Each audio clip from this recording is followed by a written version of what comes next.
guys? This is Ryan here from CNR Reviews, and I got two 12-gauge shotguns here. They're two of the most popular. We have the Remington 870 12-gauge, and we have the Mossberg 500. Alright, so now that we've been over what exactly they are here, let's talk about what they came with from the factory, because you guys can tell that these are a little bit modified, okay, especially the Remington here. Remington comes with a regular, just Monte Carlo stock. Okay, it's kind of a hard butt pad too on that. I didn't like the way it felt. It's really hollow and cheap, so I replaced it with a Knox spec-ops adjustable 6-position or 4-position. No, yeah, six-position stock on here. This one cost me about this cost about $80. I think I've seen them between $80 and $100, somewhere around there for these. Knox does make a recoil reduction one, which has a little spring system in it and stuff like that. I went with the NRS version, which is the non-recoil reducing system, this one has worked great for me. I've shot, I don't know, 2,000, 3,000 rounds out of this gun in particular, and it has done great. So it's actually been on 2 different 870s as well. So now the forend, it's a little basic forend on here, and you know what? It works pretty well. It's nice and solid. It's actually a pretty well made forend. But the Knox comes with a replacement forend that looks kind of cool. It's got an area to actually put like a little rail or something on there. So we did that instead. Then I got the bright idea, because the rail doesn't actually work so well and so hot on this, to put a different forend on there, and I put a Mako Group tri-rail forend on mine, and it's worked really, really well. Although taking off the forend nut is kind of a bitch, so if you guys can get a forend nut wrench, I really recommend it. Some guys do it with just a screwdriver to loosen up that nut, and it doesn't work out really well. You end up kind of chipping things and marring things and stuff like that. It really will work better if you have a forend nut. Now, the Mako and the Blackhawk both do not come with that nut. That's something you're going to have to buy on like Amazon or a tactical accessory website like Brownells or something. So now the Mossberg came with kind of the same stock as the Remington. It's hollow, as you guys can see. I can put my hand inside of it. It's a piece of crap. This does nothing to absorb the recoil of a 12-gauge. And if you've ever shot a 12-gauge, especially some Magnum shots, your shoulder feels it. It really does. This has no recoil reducing properties at all. It's got no weight to it at all. So I replaced that on the Mossberg with a Hogue stock. This is the LOP version. And this one's a little bit shorter. It's about 2 inches shorter than a regular stock. It's for people that have either short arms and can't get around the bigger stocks, or if you're wearing like a tactical vest or a bunch of gear or something like that, hunting gear or something, of where you just need that much of a shorter stock, and it kind of increases the accessibility of actually firing the weapon and shouldering it. So now, one of the things that Mossberg did on this particular weapon that just pissed me off was the forend. And as you guys can see, the rails here are built in to this plastic forend. Okay, and these are the action tube rails, and this is the actual rails that fit inside of the receiver here. And there's no action slide tube inside of it. There's just the stock, or there's just the the plastic from the fore end. And I think that is really shitty, frankly. I went and bought, because I wanted to replace the fore end here, because this is just cheap plastic again. It's not even the same quality as the Remington here. The Remington stock factory one. It's not even close to the Blackhawk one. Okay? It's just a piece of crap. And so I had to get a slide action tube from Brownells. It cost me about 30 bucks to put on this so that I could put the Hogue fore end. And I'll show you guys the Hogue fore end. I don't know how well you guys can see that there. Let me take it back a little bit. It's a nice rubber fore end. If you guys like the Hogue grips on any of your pistols, it's kind of the same. It's the same rubber, exactly. I mean, you get a nice purchase even when it's wet. It's a high quality grip. Yeah, it's really nice. So those are just some of the accessories. There are a ton of accessories, guys, out there. There really are. Now, guys, Ryan will be doing an install video of the accessories for the Mossberg in the future, so look forward to that. Yeah, if you guys want to see install videos, newer install videos, I know we have some on our channel of these. I know the stock, definitely. I know the B-squared mount here. I don't think we did one on the fore end, but we will if people request it. If you guys want to see how the fore end on the 870 goes on, let me know, and I will put a video up. But I will be doing videos on the Mossberg of showing all the slide assembly and everything like that I put on this rifle in particular. There are a ton of other accessories out there, guys. They sell these type of stocks, the pistol grip stocks for the Mossberg as well. Mossberg actually just came out with a really cool quick change system of where there's just a little pin that you pull out and you can change the whole stock out really quickly. You know, that's really cool, because they've actually modified the rifle here of where they made it really easy to change out the barrels as well. So let's go for price. This one right here, now this is the 7-round extension. Okay, this is the 7-round extended version. It's got the full mag extension on there, or the 2-round extension. This one with the factory parts was about $340, and that was at Sportco and Fife. Came with the one 18-inch barrel, okay, and that's it.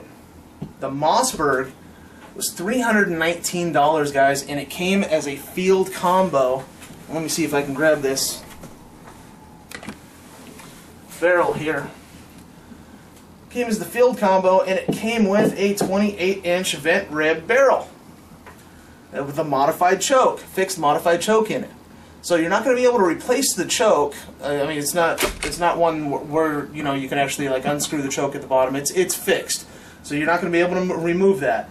But that'll be good for bird hunting, skeet and trap shooting. It's just a really cool additional feature that they're adding in, which is really nice for the price of $319 on sale. I believe I picked this up at Big 5. There are other versions that I've seen at other stores, so check out the different stores in your area. You may find that there's one with a muzzle brake at the end of it, with an actual breech on it, where it'll stick into a door or something like that for home defense. That's what the shorter barrels are normally used for. They have different versions of the longer barrel as well. And you can get them rifled, you can get them with the removable chokes, and that's just a really cool feature. Mossberg, it seems, has a little bit better mind for pricing on their guns and their accessories. Remington, you get the one barrel, like I said before, and if you want to buy another barrel, guys, unless you can find it used, you're going to pay up probably $250 for a 28-inch barrel for this guy, for the 870 Express, and that's a lot of money. So that's about 75% of what the whole rifle costs. So yeah, it is an important part of it, but I mean, still, if you can't find it, if you can't find it used, you're going to be paying out the ass for one of them. Now, Mossberg does make Remington barrels. Surprise, surprise. It's kind of odd. I don't know if they're a lesser quality or what exactly there, but I know they're cheaper. They run about $150, so they're about $100 cheaper. So if you're interested, if you have an 870 and are looking for a bigger barrel like that, check out Mossberg, and they will make some aftermarket barrels for the 870 as well.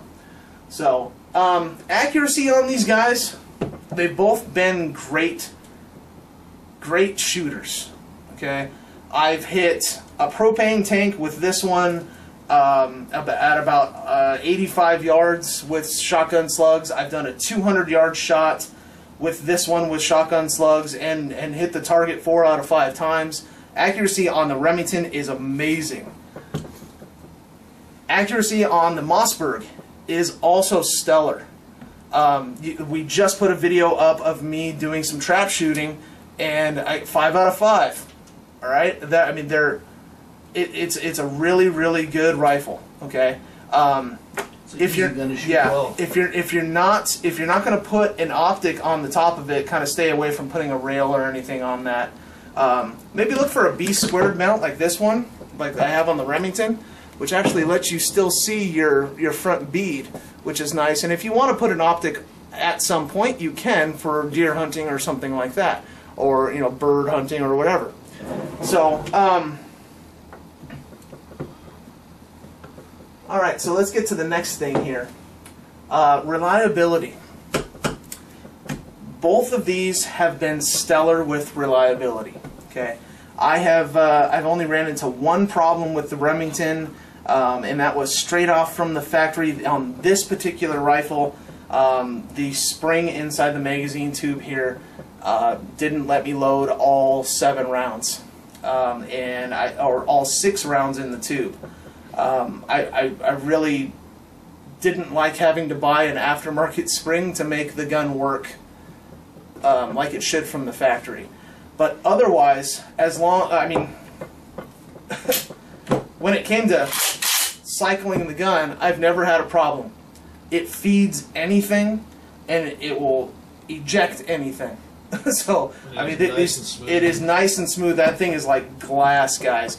The action on the 870 is amazing. It's really nice. Now, the Mossberg, we haven't had any problems with any type of loading or anything like that. I've heard of some guys out there saying that the shells will fall out the bottom when they try to chamber, and I haven't experienced that at all. It's probably something wrong with their particular firearm. The reason why it's doing that, maybe it's missing a piece, but I haven't seen any problems with loading, chambering, or ejecting on this rifle at all. This is a really easy gun to shoot well. Actually, they both are. Recoil is pretty comparable. They're actually almost the same.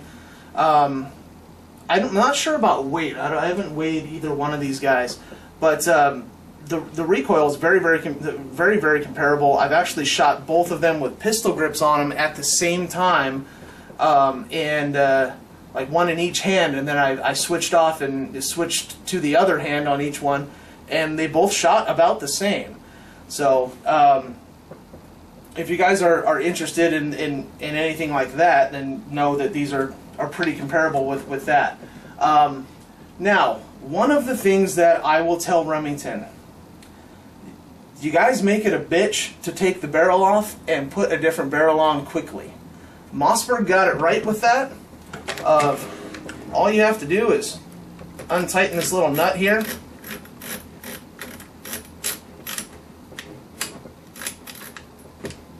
and you pull back your slide a little bit.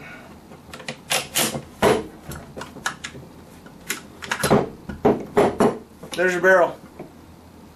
No other parts have to come off the rifle. You can put the next one on, put the next barrel on, and just screw it in. Let's see here. And you're good to go. That is really quick and really easy. The Remington, you have to take off the mag extension. You have to, even with the non-extended versions that don't have the Mega extension, you still have to take off the end cap there. Sometimes, if they're an older model, they don't have the correct follower at the end of them, and the spring pops out. It makes it kind of hard to put everything back in. This one in particular, the spring goes all the way through to the end, and so I have the spring. I have to actually. Well, it's easier to just take out the spring because it's sitting there hanging. I have to take off this area here, this little bracket. It makes it a pain in the butt to take it off and replace it with a bigger barrel quickly. Now, I'm not sure. I've never ran into a situation where I need to change barrels out quickly, but I can imagine if you're hunting, throw your bigger one on to go hunting with. Maybe when you're loading it back into the truck, if you don't have room or something, you can put the smaller one on. It makes it really, really simple if you're going to keep it as like a truck gun or something like that. But that's pretty much it. Let me see if we have anything else on the list that we need to go through here. Final thoughts. Which one do I like best? I'm a little biased towards the Remington because it was my first shotgun, and so I'm gonna say the Remington on that, guys. It's a little bit easier to take down. You don't have to, like, everything kind of comes out, like, you don't have to take the trigger group out when you're taking it down to clean. All of like the little the shell catchers and everything like that come out when you take it all apart. It comes out in all one big piece. The Mossberg, it's a lot more complicated to take the weapon down. So for a novice trying to learn how to take this one down, it's going to be a little bit more difficult than learning how to take the 870 down. And for me, as a novice, when I first got this gun, it was really easy to learn on, and that's why it's my favorite. Chad, do you have a favorite? You know what? I think both of them both do the same thing. Yep. But I will say this: the 870, to me, the action is smoother. But I kind of like manhandling the Mossberg. It's kind of just this mechanical thing. I like slamming it forward and stuff like that. Skeet shooting is phenomenal with the Mossberg. It kind of sucks how expensive the barrels are.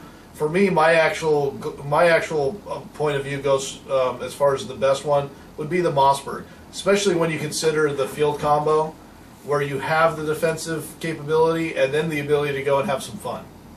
Yeah, and just real quick, I mean, since we both kind of touched on the light glass of the Remington here, I mean, it is just super smooth. When you get to, and you can hear it in there that there's not a whole bunch of moving parts. When you get to this guy, the Mossberg,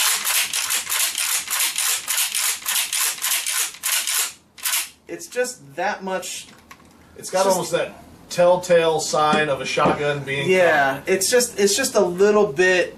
It's just a little bit harder to cock, but you know what? It's got that good sound. They both have that great, chunk sound that's going to scare a lot of intruders away if you're going to use one of these guns for, for home defense. If you guys are interested in full takedown videos of these both, we do have them on our channel. Check those out. If you're interested, if you guys have any questions on either one of these guns, let us know, and we will try to answer those questions as soon as possible. If you guys enjoyed this video, please subscribe to our channel. And this is Ryan and Chad from Seeing Our Reviews. Thanks a lot for watching, guys. We really appreciate it.